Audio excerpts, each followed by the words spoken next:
Well, I'd like to thank the organiser of this opportunity. I'm going to be talking on TB transmission. How do I move this forward? I click that, it doesn't work. If I click that, it doesn't work. I'll click that. And the topics I'm going to cover are recent insights into TB transmission, ways to identify transmission hotspots, potential for intervention and concrete applications, and is the community infection control feasible? So quite a lot to cover. Just to remind you that MTB is probably one of the most successful pathogens of humanity. It infects about a third of the world's population, and my talk is focused on transmission.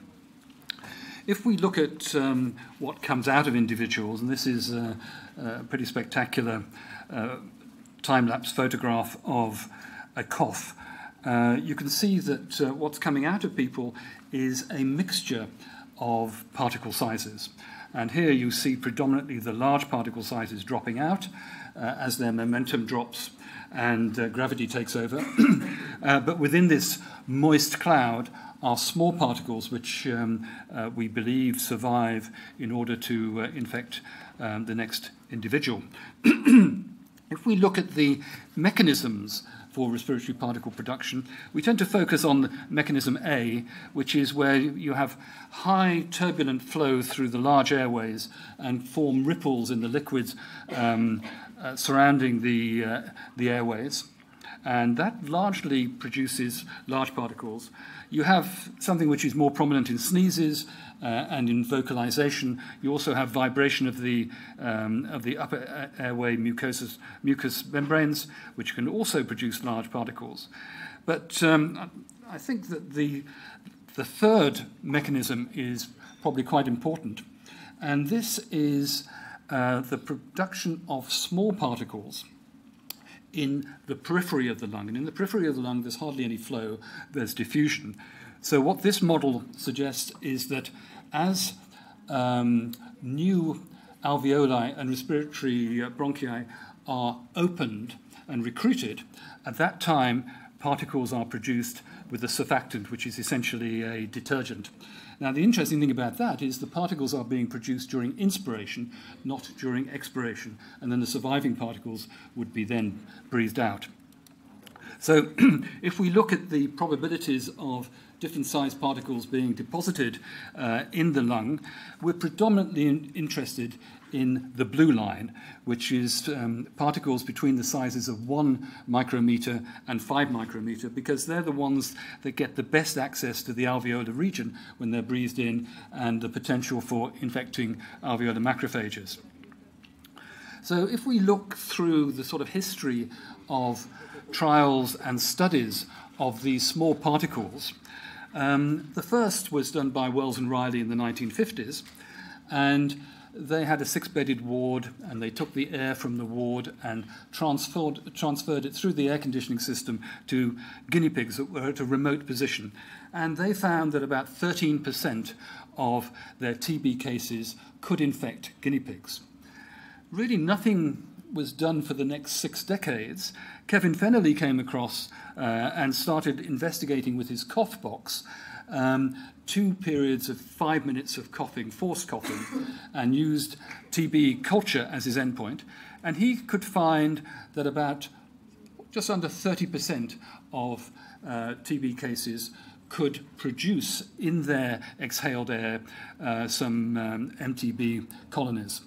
And more recently, in our group, Ben Patterson looked at a small clean room where you put TB patients in there and they contaminated that space, and by sampling the air around there, he managed to find TB culturable organisms in 43% of patients. Now, we moved on a little bit from there, and this is very preliminary data. We've only done about 20 patients, but we believe that with high volume and with a very sensitive detection system, that we can now identify TB organisms in all our TB smear-positive cases, and in many people who are not smear-positive and have symptoms, and some of them don't have symptoms. Now, the key to this is that people have back-calculated from these numbers of organisms that have been isolated and said, oh, well, we think that is equivalent to a production rate. Now, the problem with that logic is that there is a massive loss of small particles from exploration to when you're collecting them. So this is an experiment on the bottom left-hand side. We launched 10 micron particles using inject technology with these little spores which are about 1 to 2 microns in size, and we looked at our collection efficiency. And for 10 micron particles, as that picture showed you, they all drop out. We find that we can't collect 2% of them. And this is with a collector with a high flow volume 60 centimeters away from the production. If, on the other hand, we look at 1 to 5 micron particles, the efficiency of collection goes up, but it's only about 17%. So the calculations, the back calculation, particularly in the 1950s, that there were hardly any organisms being excreted is probably wrong. So we think that the TB detection is determined by the amount of volume of air that's sampled, the small particle survival, and the sensitivity of the detection system. If you want to look at what these particles look like, this is 1 to 2 micron particles impacted onto aluminium foils and looked at under electron microscopy. And the interesting thing is that we found that TB cases and non-TB cases produce the same amount of small particles. When we look very carefully, if we scan lots of these fields, we can find things in the TB cases that look like TB organisms, but difficult to prove that. When we look at the composition of the residue of these particles with mass spectrometry, they're largely composed of lipids, both human lipids and, in the TB cases, MTB lipids. So what we've done is we've moved on to this new technology, which was published earlier this year by Caroline Bertozzi's group, and it's using a dye which is taken up by living organisms and incorporated into the cell wall. And when it's in the cell wall, it becomes fluorescent in a hydrophobic setting. So on the left-hand side, you can see, in this case, it's smegmatis, and you can see that the dye is taken up at the growing ends and to a lesser degree just before it splits in the center. So you can measure the fluorescence along each single organism, and you can get an idea of its growth potential. And if we look at the size and width, we can see that the transmissible TB that we're finding from our patients looks somewhat different from culturable organisms. And this is just showing that technique comparing sputum from TB patients with this bioaerosol that we're collecting. And you can see that you can identify fluorescent organisms in both aerosol and sputum, and that the sputum appear to be shorter and fatter than the aerosol seems to be shorter and fatter than the others. And we confirmed that these are TB by processing the slides afterwards with digital droplet PCR, looking for RD9 sequences, so that we can be sure that these are TB.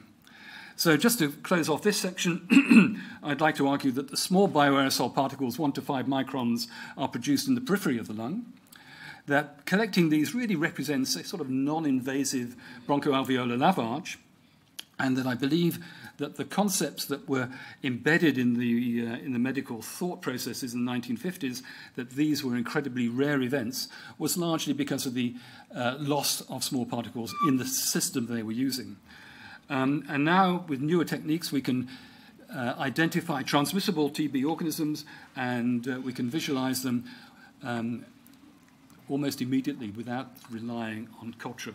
And we can define each individual organism, and we think this would have some diagnostic potential, but that will be determined by the volume of air sampled as well as the sensitivity of the detection system. So if we move on to the second topic, which are ways to identify transmission hotspots, this is based on simple physiology that each person in this room is breathing about 8 liters of air per minute, and that exhaled air has 40,000 parts per million of carbon dioxide. So if the CO2 level in this room went to 4,000 parts per million, each of you would be breathing 10% of each breath from your neighbor. So it's a way of using a naturally occurring trace element. And here what I've done is I've given a young girl a device to measure continuously CO2 and linked it to a GPS system. And you can see in a 6-hour period at school that particularly in E and F classrooms, that when she goes into those, she's breathing the air from the people who were in the room previously, and that she doesn't reach a steady state during the 1-hour period. CO2 levels are still going up. But what this allows us to do is to identify which of those rooms where there is more probability of TB being transmitted. And when we looked at rooms E and F, they only had ventilation on one side, as opposed to all the other classrooms which had ventilation on both sides. So if we give those devices to adolescents living in our very high TB-burdened townships around Cape Town, and I'll just concentrate on the graph on the right-hand side, the winter, you can see that these young people are breathing between 50 and 300 litres of other people's air per day. I guess most of you probably breathe around 20 to 30 litres of other people's air per day. And you can see that it seems as though in winter, the school is one of the major sources of that air transfer. This is some work from Karen Middlecoop, who's in the audience, and it's sort of predicated on the concept that I've just given to you, that we believe that the exhalation of TB particles is much, much greater than was ever measured before. If that's the case, then perhaps we can detect, instead of just looking at the potential for transmission, can we actually detect MTB in the air of an environment? And the device on the right-hand side is a very high-flow vacuum cleaner. It pulls through about a cubic meter per minute and collects the filtered air onto filters.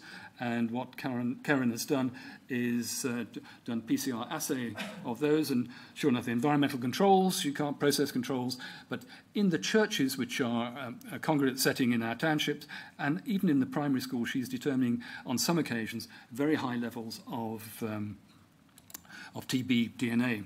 So, to close off this section, I believe that CO2 tracer gas levels are a measure of per person ventilation and can be used to calculate the volume of air exchanged. You can use that to monitor a single environment or potential exposure of an individual transiting through multiple environments. And we believe that the volume of air exchanged probably is that thing that we've been trying to find over the years. What is the social environmental component of TB transmission? And we believe now, with these large volume sampling systems, that it may be possible to do screening of congregate settings.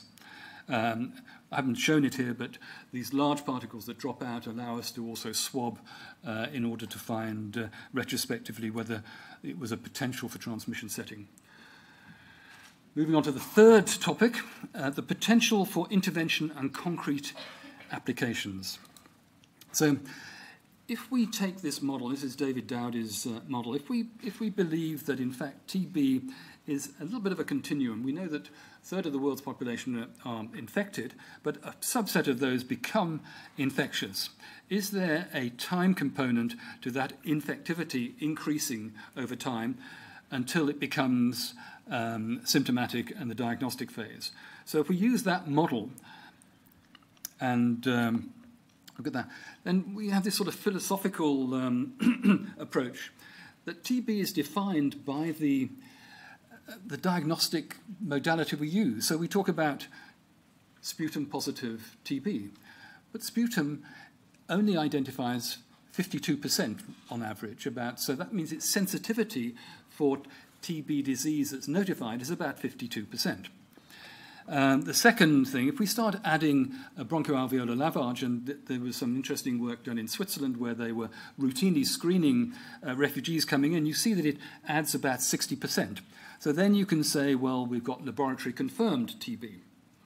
The third component is really the clinically defined TB. But as soon as we move on to this model whereby people may have a variable time-dependent infectivity, then we're defining groups of people that are determined by the sensitivity of the system we're using. Maybe that's what we need in order to define a new gold standard.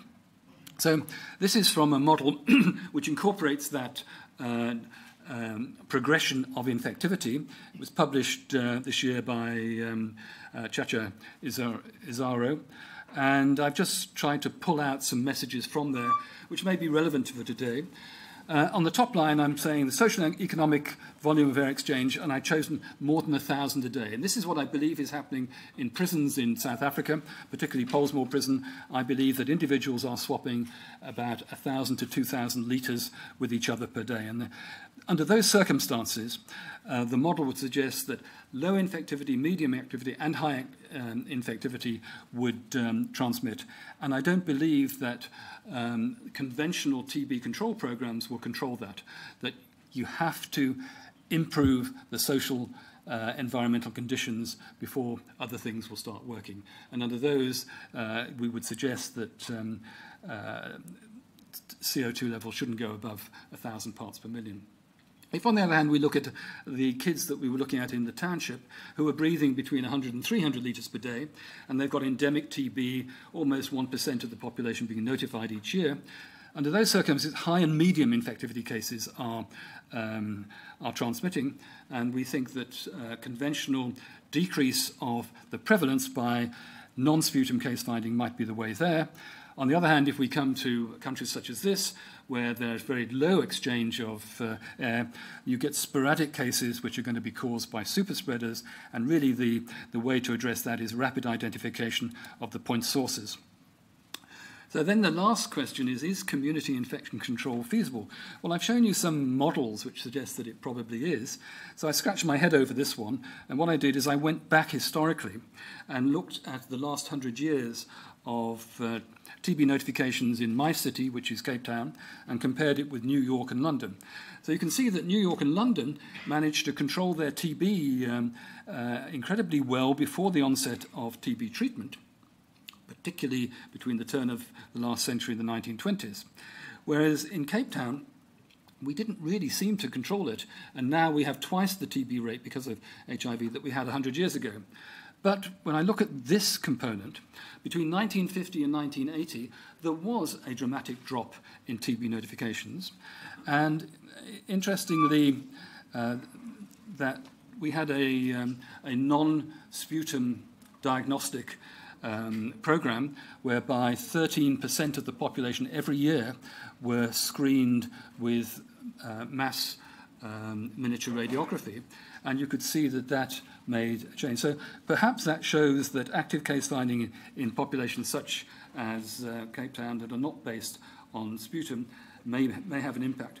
And when I went through each year when these cases were notified, the medical officer of health reported they were flabbergasted that these people they found did not appear to be sick. So on that point, I'd like to just wrap up and thank and acknowledge our funders, the Bill and Melinda Gates Foundation and the Medical Research Council of South Africa, and my colleagues at Desmond Tutu HIV Centre, the Microbiological Centre in Cape Town, Stanford University for the use of the dyes from Caroline's group, and advice on the bioaerosol science from Zateo Incorporated. Thank you for your attention.